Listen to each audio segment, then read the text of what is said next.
અમારી સમ્રાટ સમાચાર ચેનલ સબસ્ક્રાઇબ કરો, લાઈક કરો, કોમેન્ટ કરો અને જોતા રહો પળે પળના દરેક પ્રકારના સમાચારો।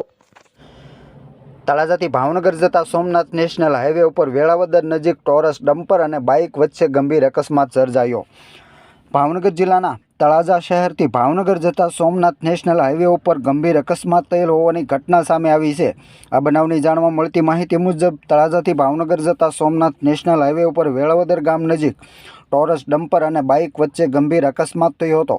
આ ગંભીર અકસ્માતની ઘટનામાં વેળાવદર ગામના રાજુભાઈ ભરવાડ નામના વ્યક્તિને ઈજા થતાં હોસ્પિટલ ખસેડવામાં આવ્યા છે। બનાવના પગલે આસપાસના વિસ્તારમાંથી મોટી સંખ્યામાં લોકો એકઠા થયા હતા।